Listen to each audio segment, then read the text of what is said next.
Terima kasih pemirsa, Anda kembali menyaksikan Kominfo Newsroom. Presiden Joko Widodo bertolak ke Melbourne, Australia dalam rangka menghadiri KTT khusus ASEAN Australia. Dalam rangkaian kerjanya, Presiden bertemu dengan 3 kepala negara membahas berbagai potensi kerjasama bilateral di berbagai bidang.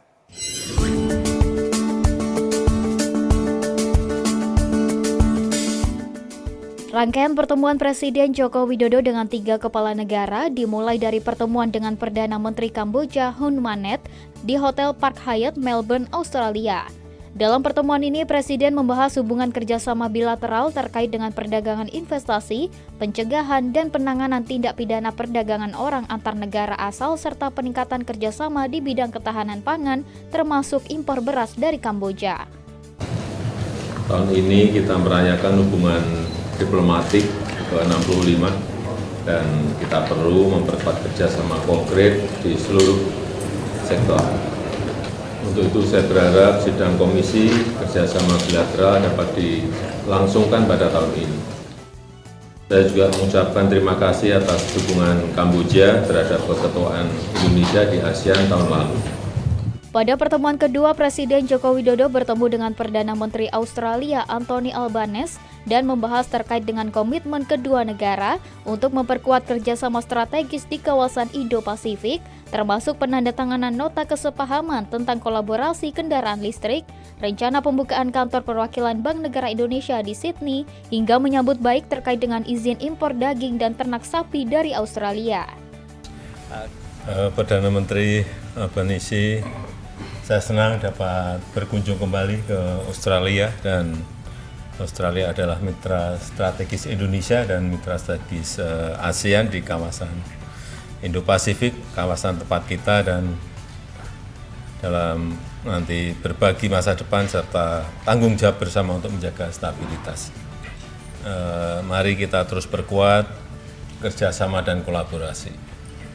Adapun pada pertemuan berikutnya, Presiden Joko Widodo juga bertemu dengan Perdana Menteri Selandia Baru Christopher Luxon dan membahas berbagai isu strategis dan kerjasama kedua negara dalam berbagai bidang, utamanya bidang ekonomi dan pembangunan. Dalam pertemuan tersebut, Presiden Joko Widodo menekankan perlunya menciptakan peluang baru untuk meningkatkan interaksi antar pelaku usaha dan perdagangan, termasuk di sektor halal dan kerjasama dalam bidang energi, termasuk komitmen pendanaan 15,6 juta dolar Selandia Baru dalam program Indonesia Aotearoa New Zealand Geothermal Energy Program. Selandia Baru adalah mitra strategis Indonesia dan saya berharap di bawah kepemimpinan Yang Mulia kita dapat memajukan implementasi konkret kemitraan komprehensif khususnya bidang ekonomi dan pembangunan.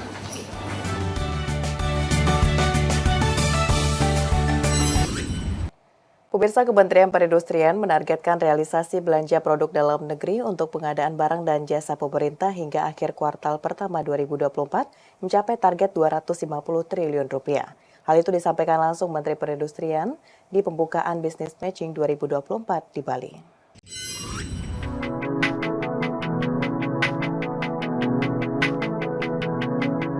Menteri Perindustrian Agung Gumiwang Kartasasmita menetapkan target angka 250 triliun rupiah untuk realisasi belanja produk dalam negeri bisa tercapai pada akhir kuartal pertama 2024. Realisasi belanja produk dalam negeri disampaikan langsung Menperin pada gelaran Business Matching Belanja Produk Dalam Negeri tahun 2024 di Sanur, Bali. Gelaran ini menjadi langkah pemerintah mempercepat belanja produk dalam negeri karena mempertemukan langsung pelaku industri dengan pengguna produk, khususnya yang menggunakan anggaran pemerintah melalui pengadaan barang dan jasa. Berdasarkan data Lembaga Kebijakan Pengadaan Barang dan Jasa Pemerintah, realisasi penggunaan produk dalam negeri pada tahun lalu hanya mencapai kisaran 600 triliun rupiah. Nilai tersebut masih jauh dari nilai total potensi belanja produk dalam negeri sebesar 1.208 triliun rupiah. Menperin menilai kurang optimalisasi penggunaan produk dalam negeri perlu menjadi perhatian berbagai pihak dan komitmen pembelian produk dalam negeri dalam pengadaan barang dan jasa pemerintah harus diperkuat dan dikawal pelaksanaannya agar mencapai hasil yang maksimal. Untuk itu, realisasi belanja PDN, produksi dalam negeri, diharapkan, ini target kita, pada triwulan pertama tahun ini bisa mencapai angka 250 triliun, dan kita juga berharap bahwa pada kegiatan business matching kita 2 atau 3 hari ke depan bisa tercatat kontrak di atas 200 triliun. Melalui pameran bisnis matching produk dalam negeri yang disampaikan sebanyak 182 booth, angka ini melonjak dibanding pelaksanaan tahun lalu yang hanya mencapai 109 booth. Sementara peserta yang datang merupakan perwakilan dari 84 kementerian lembaga, 552 pemerintah daerah, dan 23 BUMN. Produk yang dipamerkan berasal dari binaan Kementerian Perindustrian, Kemendikbudristek yang telah mengantongi sertifikat tingkat komponen dalam negeri. Pemirsa, pemerintah meresmikan pabrik alat kesehatan Virtue Diagnostik terbesar di Asia Tenggara yang berlokasi di kawasan industri Jababeka, Cikarang, Jawa Barat. Peresmian pabrik tersebut dilakukan secara langsung oleh Menteri Kesehatan Republik Indonesia Budi Gunadi Sadikin.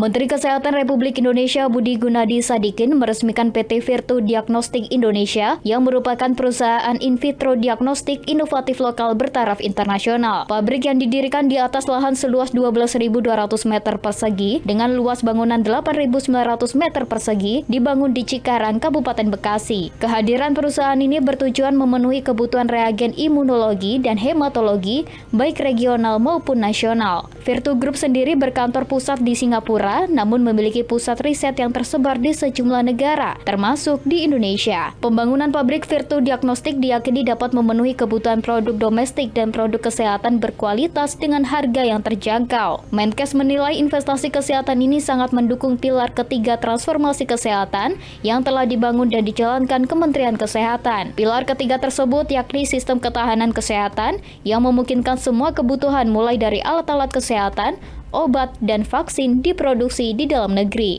Saya di sini di perusahaan Virtue DX yang sudah setuju untuk membangun pabrik hematoanalyzer dan juga immunoassay. Jadi dua alat ini sangat dibutuhkan oleh fasilitas kesehatan kita baik di puskesmas maupun di rumah sakit untuk bisa mengecek status kesehatan dari pasiennya dilihat dari darahnya. Dan alat-alat ini dan reagen-reagennya, bahan bakunya nanti akan banyak dibutuhkan dan selama ini masih impor. Dengan adanya bantuan dan komitmen dari teman-teman di Virtue DX untuk berinvestasi di Indonesia, membangun pabrik di Indonesia, itu sangat kita hargai. Menkes mengungkapkan dalam 3 hingga 4 tahun ke depan, pemerintah akan mengalokasikan dana besar untuk pengadaan alat-alat kesehatan yang diproduksi di dalam negeri. Tujuannya selain menarik peluang investasi, juga menguatkan infrastruktur kesehatan negara, memenuhi kebutuhan dalam negeri dan harga yang terjangkau.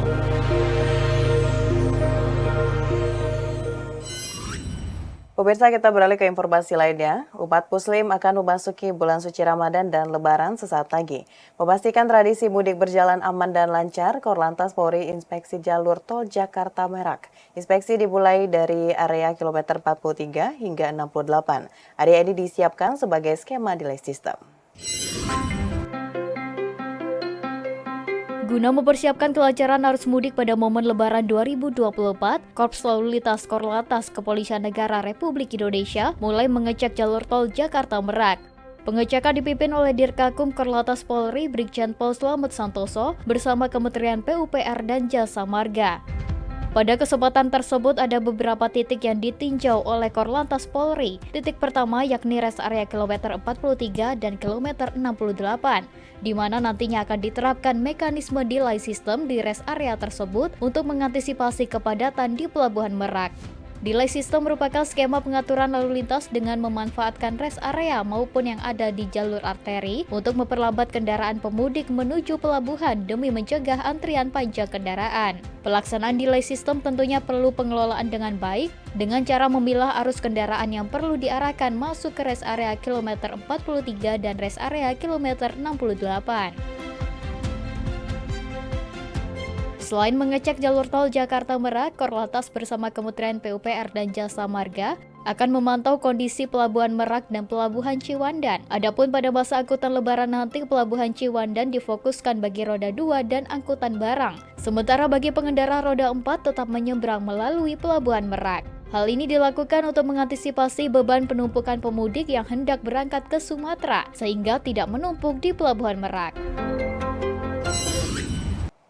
Pemirsa, usai jeda pariwara, kami akan kembali dengan informasi lainnya. Tetaplah bersama Kominfo Newsroom.